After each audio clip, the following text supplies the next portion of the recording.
Hello നമസ്കാരം, സുബിനാണ്. ഇന്നത്തെ video സ്നേഹത്തെക്കുറിച്ചാണ്. നമുക്കറിയാം, ഈ ഭൂമിയിലെ ഏറ്റവും മനോഹരമായ വികാരം എന്ന് പറയുന്നത് സ്നേഹമാണ്. സ്നേഹമുള്ളതുകൊണ്ട് മാത്രമാണ് ഭൂമിയിൽ ജീവൻ നിലനിൽക്കുന്നത് എന്ന് പോലും നമുക്കറിയാം. പക്ഷെ നാം സ്നേഹിക്കുന്നത് പോലെ നമ്മെ ആളുകൾ തിരിച്ചു സ്നേഹിക്കുന്നുണ്ടോ? നാം കാണുന്ന അർത്ഥതലങ്ങളിൽ നമ്മെ അവർ പരിഗണിക്കുന്നുണ്ടോ?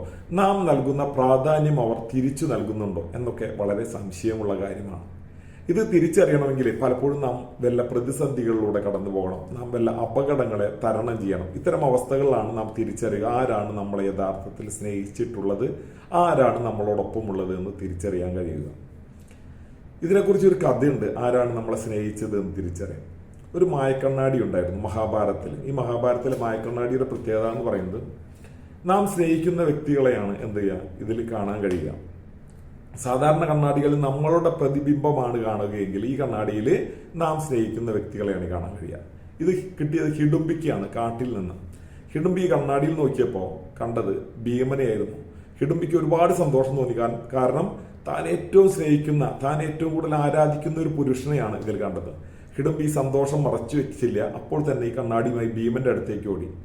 ഭീമൻ ഈ കണ്ണാടിയിൽ നോക്കിയപ്പോൾ കണ്ടത് അതിൽ ദ്രൗപദിയായിരുന്നു. അത് ഒരിക്കലും ഹിഡുംബി ആയിരുന്നില്ല. അന്ന് ഭീമൻ ഈ സന്തോഷം കാണിക്കാൻ ദ്രൗപദിയുടെ അടുത്തേക്ക് കൊണ്ടുപോയി. ദ്രൗപദി നോക്കിയപ്പോൾ കണ്ടത് അർജുനെയായിരുന്നു. പലപ്പോഴും നാം കാണുന്ന, നാം സ്നേഹിക്കുന്ന ആളുകൾ അതേ അളവിൽ നമ്മെ സ്നേഹിക്കുന്നുണ്ടാവില്ല. നാം ആത്മാർത്ഥമായ ഒരു സുഹൃത്തായി കരുതി നാം പരിഗണിക്കുമ്പോൾ അവർ നമ്മളെ വെറുതെ ഒരു നേരം പോക്ക് മാത്രമായി കാണും. നാം നല്ല പ്രണയിനിയായി കാണുമ്പോൾ അവർ ചിലപ്പോൾ നേരം പോക്കുകളായി കാണും. ജീവിതത്തിൽ ഇത്തരം ഒട്ടനവധി സ്നേഹങ്ങളുണ്ട്, നമ്മൾ തിരിച്ചറിയാതെ പോകുന്ന. എന്നാൽ നാം പരിഗണിക്കുന്ന ആളുകളായിരിക്കില്ല നമ്മളെ ആത്മാർത്ഥമായി സ്നേഹിക്കുന്നതും നമുക്കൊരു പ്രതിസന്ധികൾ ഉണ്ടാകുമ്പോൾ നമ്മളോടൊപ്പം നിൽക്കുന്നതും. അപ്പോൾ നമ്മൾ എല്ലാവരെയും ഒരേ അളവിൽ സ്നേഹിക്കാൻ പഠിക്കുക. അതുപോലെ തന്നെ തിരിച്ച് ഒന്നും പ്രതീക്ഷിക്കാതെ സ്നേഹിക്കുക എന്നതാണ് ഏറ്റവും ഇമ്പോർട്ടൻ്റ് ആയിട്ടുള്ള കാര്യം. നമ്മൾ തിരിച്ച് പ്രതീക്ഷിക്കുമ്പോഴാണ് ഇത്തരത്തിലൊക്കെ നമുക്ക് വിഷമം ഉണ്ടാകുന്നത്. നമ്മൾ തിരിച്ചറിയുക, നാം സ്നേഹിക്കുന്ന ആളുകൾ ചിലപ്പോൾ നമ്മളെ സ്നേഹിച്ചെന്ന് വരില്ല.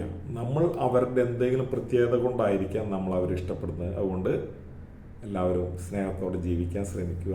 നമ്മൾ തെറ്റുകളൊക്കെ ഉണ്ടാവും, ക്ഷമിക്കാൻ പഠിക്കുക മറ്റുള്ള ആളുകളോട് എന്നൊക്കെയാണ് തോന്നുന്നത്. ഇന്നത്തെ വീഡിയോ നിങ്ങൾക്ക് ഇഷ്ടമായെങ്കിൽ ലൈക്ക് ചെയ്യുക, ഷെയർ ചെയ്യുക, സബ്സ്ക്രൈബ് ചെയ്യുക. താങ്ക്